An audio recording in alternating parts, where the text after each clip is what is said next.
1863. 200,000 are dead, and the Civil War is barely half over. Now, General Robert E. Lee aims to move the war from Virginia and win a major battle in the North. He hopes to stoke the fire of a growing peace movement. His 75,000-man Army of Northern Virginia moves swiftly into south-central Pennsylvania. Union General George Gordon Meade and his 95,000-strong Army of the Potomac moves toward Lee.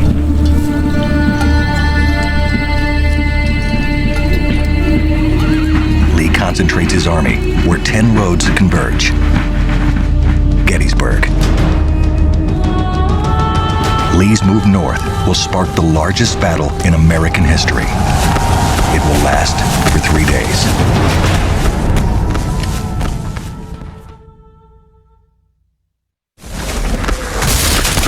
The battle starts west of Gettysburg. Union General John Buford's cavalrymen shoot at lead elements of Confederate General Henry Heath's division before falling back as Heath advances. Buford holds near Gettysburg until General John Reynolds' First Corps arrives. Infantry against infantry, fighting intensifies on both sides of the Chambersburg Pike. As the highest-ranking Union officer on the field, Major General John Reynolds escalates the battle as he desperately tries to support Buford. While ordering a Wisconsin regiment forward, he is shot in the back of the neck and killed, just as the battle begins to escalate.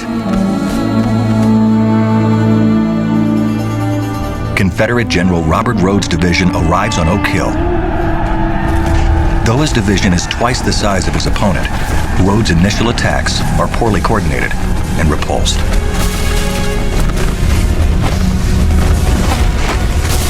Then, General Jubal Early's division arrives from the northeast. Despite Union reinforcements, Rhodes and Early managed to break their right flank. The Yankees are fighting a losing battle on the left, too. After a savage firefight in Herbst Woods, they fall back to Seminary Ridge. Cannons and small arms blast the attacking rebels, reinforced by Dorsey Pender's division. But numbers come to bear, and the Union line collapses. Some escape via an unfinished railroad bed. Others are trapped in Gettysburg streets.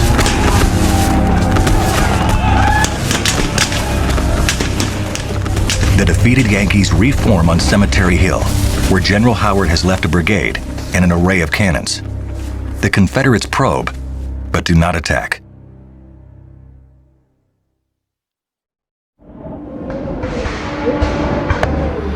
It was one of the bloodiest days of the war, but the worst was yet to come. By the afternoon, the Confederates have wrapped around the Union position, which now resembles a giant fishhook. But the Federals occupy the high ground, and General Meade's interior lines will allow him to easily reinforce threatened sectors.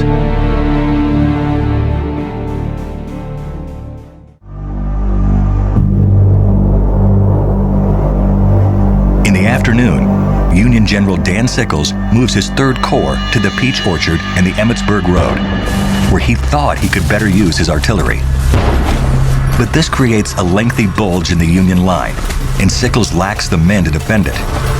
General Meade is forced to send his entire Fifth Corps and parts of others to reinforce Sickles, opening gaps in his center and on his right. General Lee orders Longstreet to make the main attack upon the Union left. General Hill is to threaten the center, and General Ewell is to assault the Union right. Longstreet's divisions under John Bell Hood and Lafayette McLaws line up on Seminary Ridge, along with Richard Anderson's division of Hill's Corps, ready to make the assault.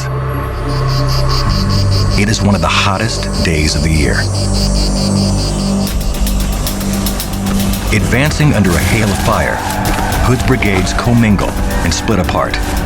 Some slam into 3rd Corps troops at Devil's Den, while others assault Little Round Top, where just arrived 5th Corps soldiers await them. Both sides send in reinforcements. Control of Devil's Den changes hands 3 times. Alabama and Texas soldiers charge Little Round Top again and again, but fall back. At last, a bayonet charge by Maine troops sends the exhausted attackers back for good. The Union's extreme left flank is secure. Meade scrambles reinforcements from the 2nd and 5th Corps to support Sickles. As McLaws' Confederate division enters the fray, the action shifts toward the Peach Orchard, which falls quickly. The fight for the wheat field nearby is less decisive, changing hands 6 times in some of the battle's bloodiest combat. Hood and McLaws' men push on toward Cemetery Ridge, joined by part of Anderson's division. There, troops that vacated to reinforce Sickles had left a half-mile gap near the Union center. The Union Army can be cut in 2, but reinforcements via interior lines save the day. The exhausted rebels are pushed back. Other Confederates renew efforts to capture Little Round Top, entering what comes to be called the Valley of Death. They, too, are thrown back. The fighting finally ceases on the south end of the battlefield. In what General Longstreet termed the best 3 hours fighting ever done by any troops on any battlefield. More than 14,000 men became casualties of war. And the battle is far from over.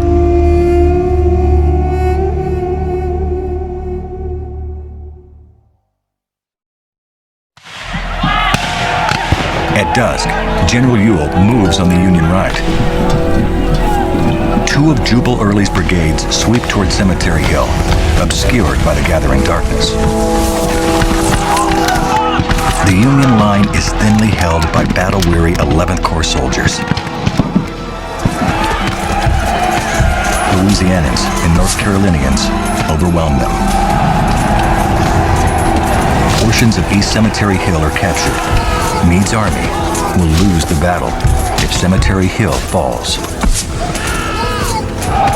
But Union reinforcements surge onto the hill before Confederates can exploit their gains. Early's men are thrown back as General Edward Johnson's division moves to attack Culp's Hill.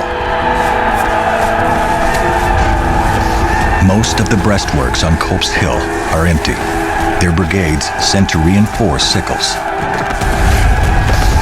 Only 1,300 Union soldiers under General George Sears Greene remain to face Johnson's attacking 4,500. Greene's men hold firm against numerous nighttime assaults, but some of Johnson's men gain a foothold in the abandoned trenches on the lower hill. By 10 p.m., the day's fighting comes to a halt. The past 2 days have borne 37,000 casualties. By now, Gettysburg is the bloodiest battle of the war, and another day of horrible combat is yet to come.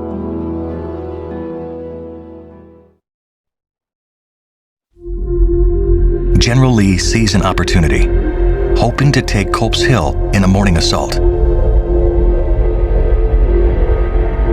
He adds 3 brigades to bolster his left, but General Meade has ordered the return of the 5 brigades that left Culp's Hill to aid Sickles. Bolstered by a stream of reinforcements, Lee is badly outnumbered. For 7 hours, the battle rages. Initial Union attacks are stymied, including an ill-fated move near Spangler's Spring. But by 11 a.m., the Union numbers weigh too heavily, and the Confederates are forced out of their captured entrenchments. Lee now orders a massive assault upon the Union center. General George Pickett leads the only fresh division in Lee's army, and he forms the core of the attack under Longstreet's command. Meade is ready, having anticipated such a move the night before. He is the first Union Army commander to decisively outguess Robert E. Lee.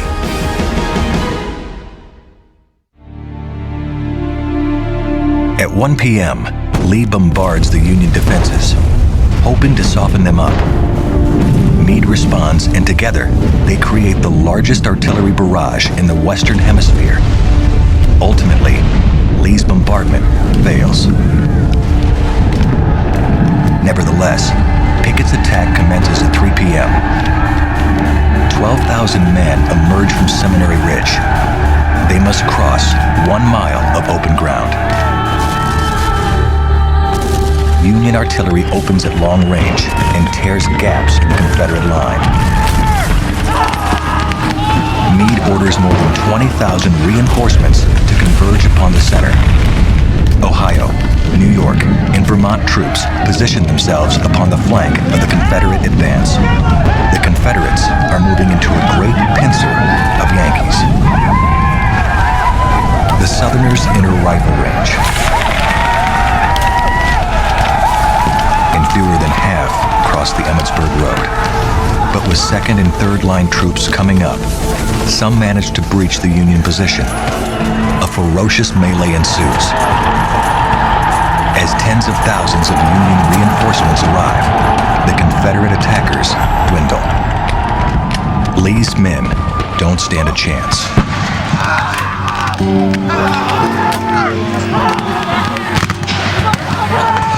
Those who cross the stone wall are either killed or captured. Lee's great moment of opportunity has become his greatest defeat, by far. Scarcely half of the men who made the attack return to Seminary Ridge.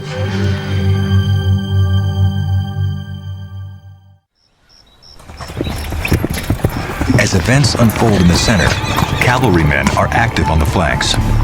In hopes of threatening the Union rear, Confederate General Jeb Stuart's horsemen try to swing around the Union army. They are stopped east of Gettysburg by Union cavalrymen under General David M. Gregg. General George Custer leads a charge of Michiganders that highlights the repulse. South of Gettysburg, Union cavalry hit the Confederate flank and rear with no success. Charge and countercharge produce no real result for either side.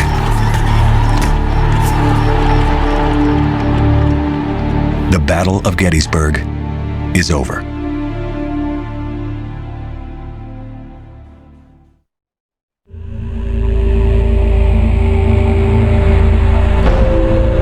Lee has lost, but remains on the field.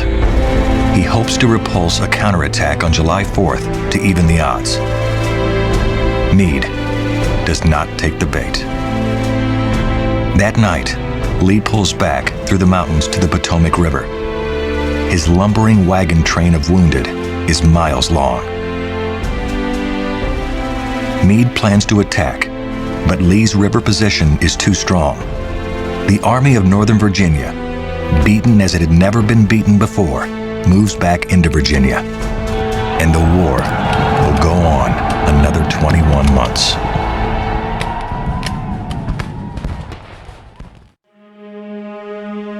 In the battle's wake, Gettysburg is a place of horror. Wounded soldiers outnumber citizens by more than 12 to 1. Every home, church, and farm becomes a hospital. Most of the dead are buried near where they fell. Some are tossed into rocky chasms. Others lay exposed to the elements. Local citizens thought that Union soldiers should be buried in some organized fashion on the battlefield they had won. Thus, the first national cemetery on a battlefield was born. 3,512 Union soldiers are moved from their battlefield graves to the new Soldiers' National Cemetery. As the work progresses, organizers hold a dedication ceremony on November 19th, 1863. 15,000 people attend. Edward Everett is the main speaker. President Abraham Lincoln delivers a few appropriate remarks. The Gettysburg Address. In 2 minutes, Lincoln covers the history of the Republic, the raging war, the need to continue the fight, and lays out a vision for the future. It stands among the greatest speeches in American history. Now we are engaged in a great civil war. His words give increased purpose to the loss of life in evidence, a sacrifice that would be necessary in ever greater numbers, in hundreds of hallowed places yet unnamed, with the hope that government of the people, by the people, for the people, shall not perish from the earth.